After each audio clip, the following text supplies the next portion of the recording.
My name is Ryan Hunter, and I scored Bridge and Tunnel.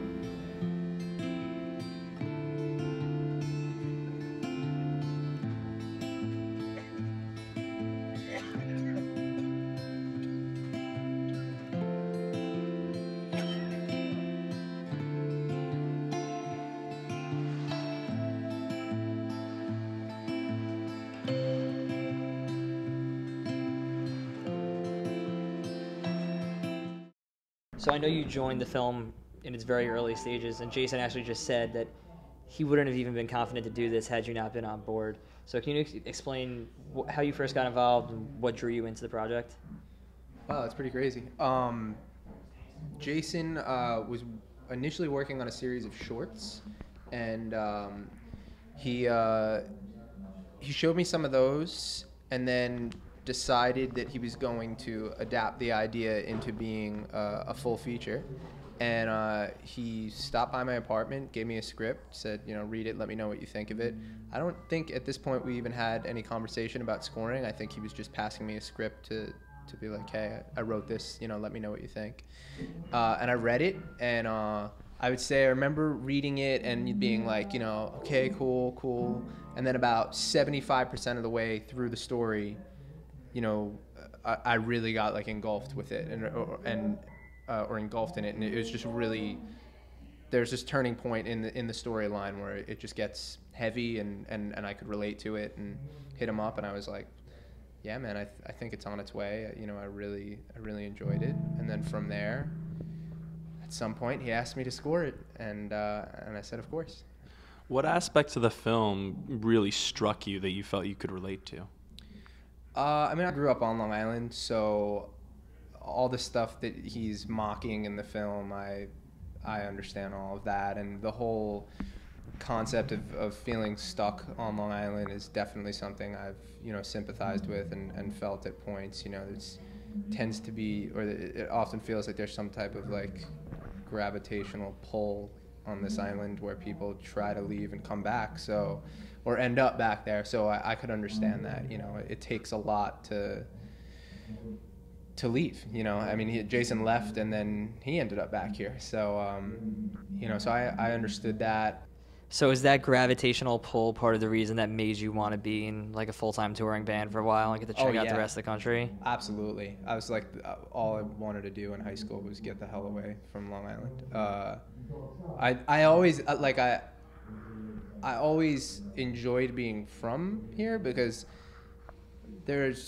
I like living on an island. I like being near the ocean. I love the ocean. I love the beach, and there's something about that. I'm definitely not somebody who ever fell in love with like the city or the urban landscape or that lifestyle. Like I would have loved to have, but it never did anything for me.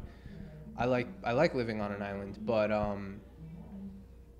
that particular island and the people that live there and the social things and cultural things are really, really, they're their own thing, So growing up and seeing that and realizing like, oh, I'm very different from all of this, I'm very different from this group of wealthy kids or this or that, like just all those polarizing situations that you have growing up in a place like that.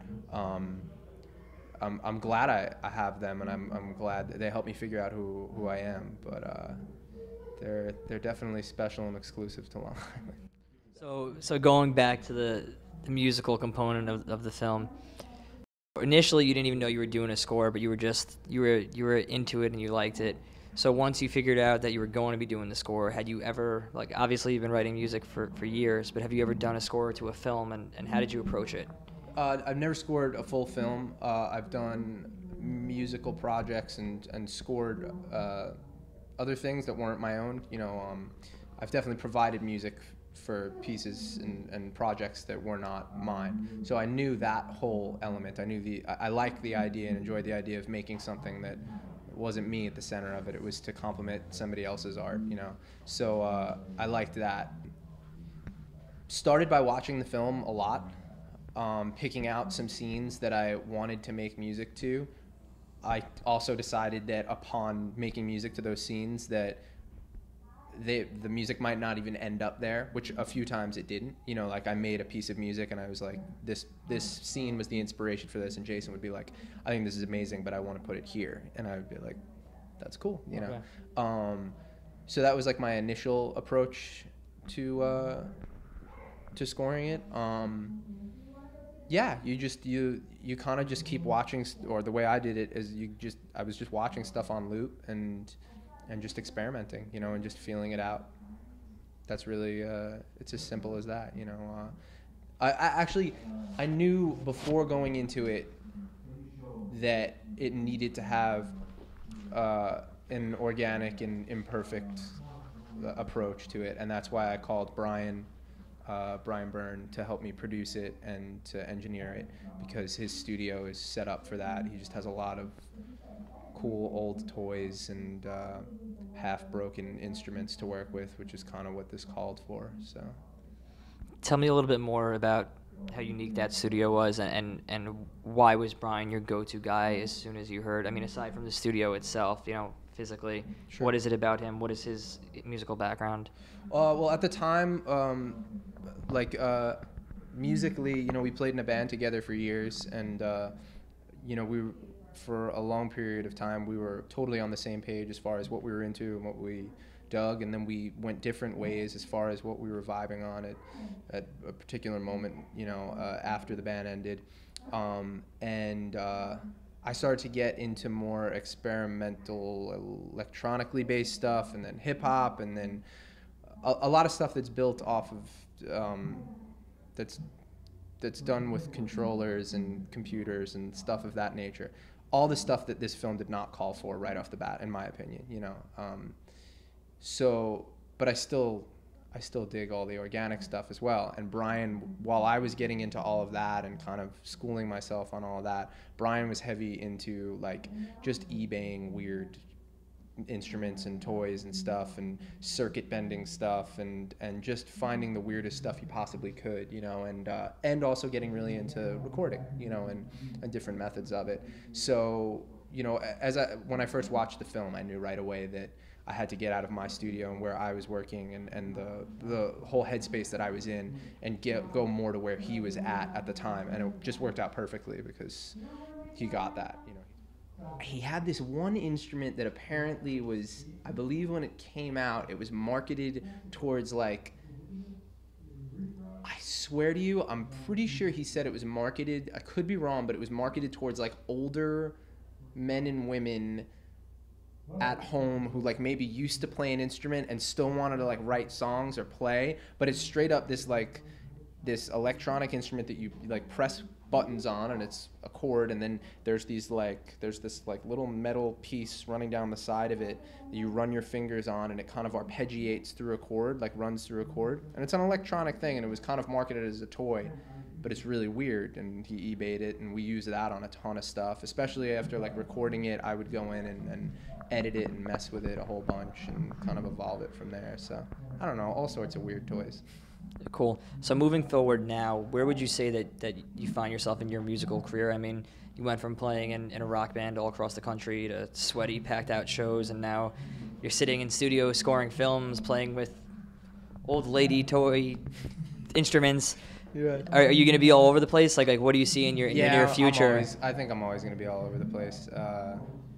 I have trouble doing the same thing twice, so I love when like getting a call like this to come, you know, score a film or just do something different.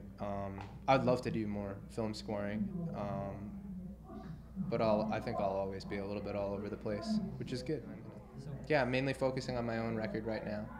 Is that affiliated with North Korea, or that's completely in the past now? No, not right. That's not what I've been doing recently. More of a solo thing? Yeah, more my solo thing. Yeah. Any word on when you're going to release that? Have you recorded tracks yet? Or Working very hard towards releasing it as soon as possible. That's really fair enough. all I can say. All right. Sorry, I've just got to ask, as a fan, any Envy news? No, not really. I've seen everybody within the past month. So I saw Sal for the first time in 4 years the other day, so that was cool. That's good news. Cool. Yeah, everyone's doing their own thing. You know, Sal's got a band. Everyone's really busy, so Good. it's good. What's your favorite part of the film? My favorite part of the film, the turning point when it gets heavy. You know, when you're at the church and you know, and they make that trip out to Montauk. That's when I really kind of became invested in working on the film.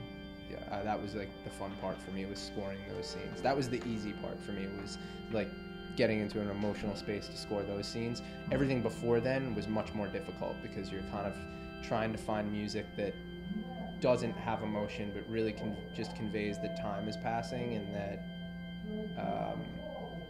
no one knows what to do with themselves or their lives, and it was kind of a difficult thing to find music to match that. But so yeah, that was my favorite part, is when from that until the end, I love that half of the film. You know. Cool. This is Ryan Hunter at the Bridge and Tunnel premiere. Thank you for watching.